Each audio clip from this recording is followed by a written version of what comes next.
setelah aku mulai. Oh. Kalau untuk pemain mudanya coach yang mungkin menarik perhatian dari lokal, pemain lokal yang di bawah U23. Udah Uputila, aku nggak tahu orang kemana, Uputila kemana. Aku melihat absen pernah lihat dia main bola karena tahu. Oh.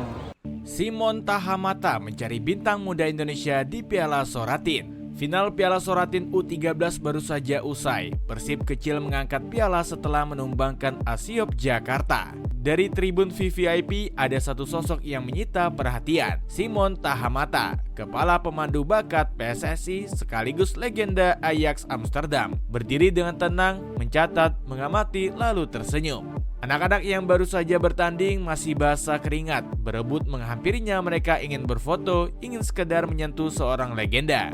Dan Simon melayani satu persatu dengan ramah, penuh wibawa, seperti seorang guru yang menemukan murid-muridnya.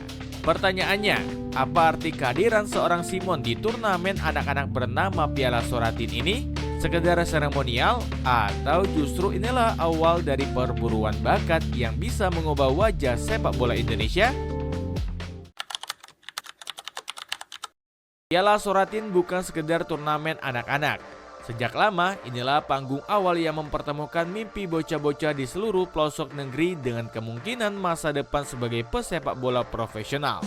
Dari Jakarta sampai pelosok Papua, anak-anak usia belasan datang membawa harapan dan Mandala Krida menjadi saksi final yang penuh gairah. Di lapangan hijau itu, Persib U13 tampil penuh percaya diri. Mereka menumbangkan Asiop Jakarta dengan skor tipis 2-1, sekaligus memastikan nama Bandung tercatat sebagai juara. Sementara di perebutan tempat ketiga, sorak-sorai pecah untuk Mataram Utama, wakil tuan rumah dari Jogja, yang membantai Terang Bangsa Semarang 6-0. Anak-anak itu berlari, bersorak, merayakan kemenangan seperti final Liga Champions. Namun ada sesuatu yang lebih besar daripada skor. Di tribun, sorot mata Simon Tahamata mengikuti setiap gerakan, setiap sentuhan bola. Ia tidak hanya melihat siapa yang mencetak gol atau siapa yang berlarian paling cepat. Simon mencari hal-hal kecil yang sering luput. Kontrol pertama, visi permainan, keberanian menghadapi lawan, kecerdikan mengambil keputusan. Disinilah relevansi itu terasa. Piala Soratin memberi ruang bagi Simon untuk benar-benar menelusuri denyut nadi sepak bola Indonesia di level paling dasar. Ia tidak datang sebagai tamu kehormatan, melainkan sebagai mata yang tajam, sebagai kepala pemandu bakat yang ingin tahu, adakah di antara bocah-bocah ini calon maestro masa depan? Pertanyaan kini, mampukah turnamen sederhana seperti Soratin menjadi titik awal lahirnya generasi emas Indonesia? Ataukah semua ini akan berakhir sekedar seremoni yang cepat dilupakan?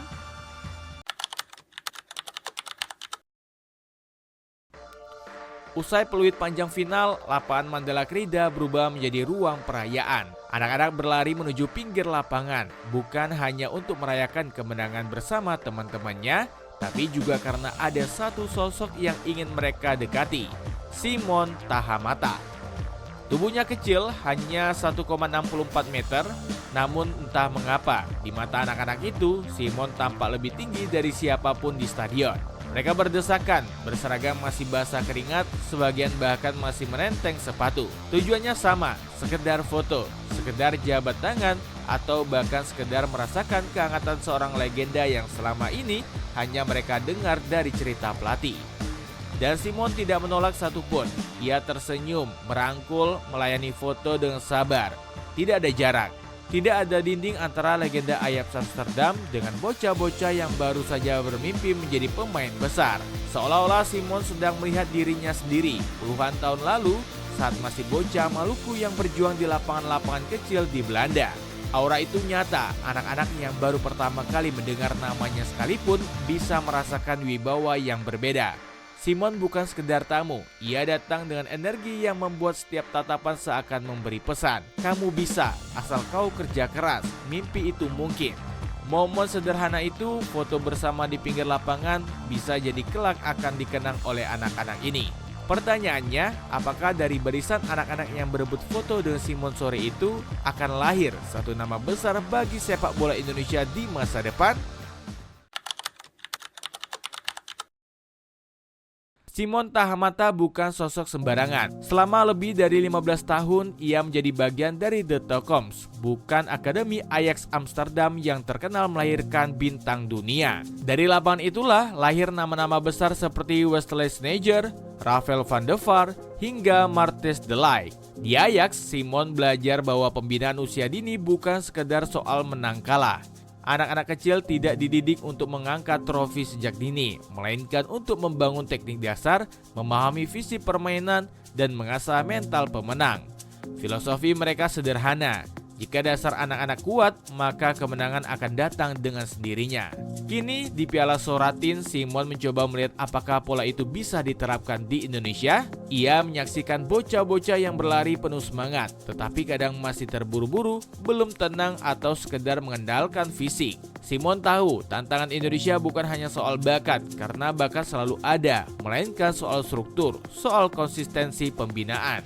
Dalam setiap catatannya, Simon selalu mengingatkan pentingnya teknik dasar, kemampuan menggunakan kedua kaki, dan mental untuk tidak inferior meski tubuh lebih kecil. Bukankah itu juga dirinya, seorang anak Maluku yang bertubuh mungil, tapi mampu menembus kerasnya Eropa dengan kecerdikan dan kerja keras?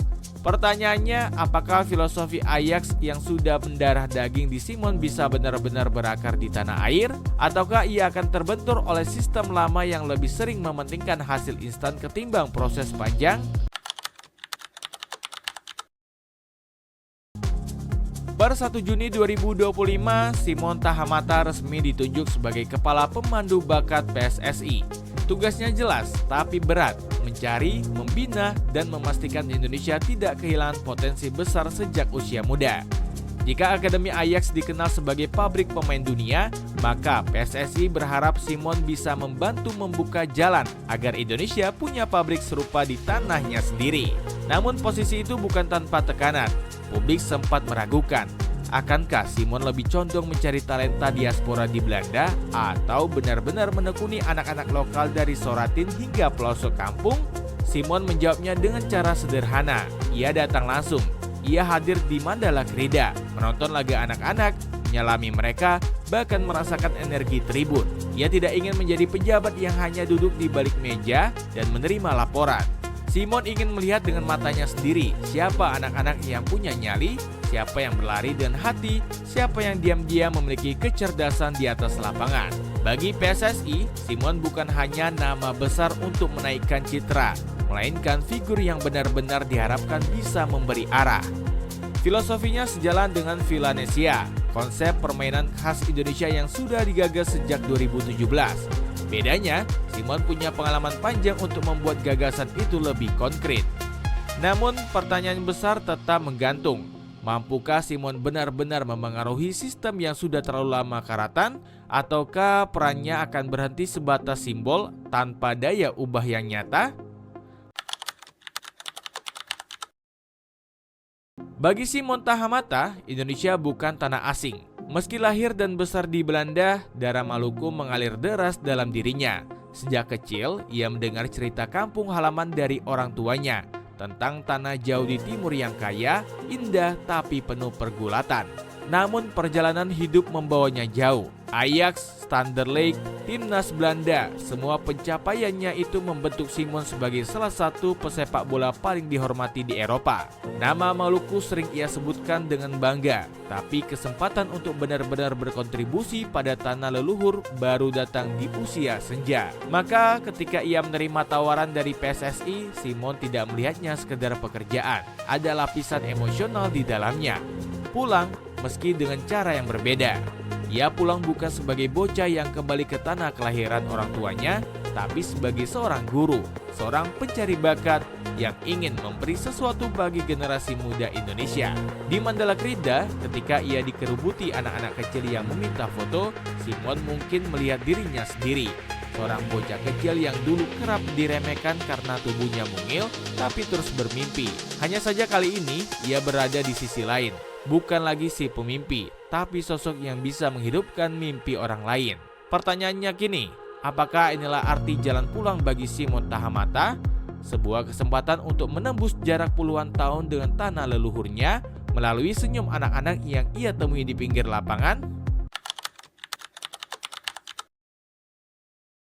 Final Piala Soratin di Mandala Krida telah usai. Sorak-sorai memudar, piala sudah terangkat, dan anak-anak kembali ke bangku sekolah mereka masing-masing. Namun jejak yang ditinggalkan sore itu tidak hilang begitu saja. Di tengah terik matahari Jogja, ada sebuah momen yang barangkali kelak akan dianggap sebagai titik awal. Seorang legenda dunia menatap bocah-bocah Indonesia dengan penuh harapan. Simon Tahamata tidak datang membawa janji kosong. Ia datang dengan mata yang pernah melihat bagaimana Johan Cruyff mengubah Ajax, dengan tangan yang pernah membimbing ribuan anak di akademi terbaik Eropa, dan dengan hati yang kini ingin memberi sesuatu bagi tanah leluhurnya. Pertanyaannya, apakah dari turnamen kecil bernama Piala Soratin, Simon bisa menemukan bibit-bibit yang kelak membawa Indonesia ke panggung dunia? Apakah dari barisan bocah yang berebut foto dengannya di Mandala Krida akan lahir satu nama besar yang akan dikenang sejajar dengan para legenda? Sepak bola memang seringkali tak terduga, tapi satu hal yang pasti, selama ada mata yang jeli mencari, hati yang sabar membimbing, dan mimpi yang harus menyala di dada anak-anak kecil itu, selalu ada harapan. Dan sore itu di Mandala Krida, Simon Tahamata telah menyalakan harapan itu.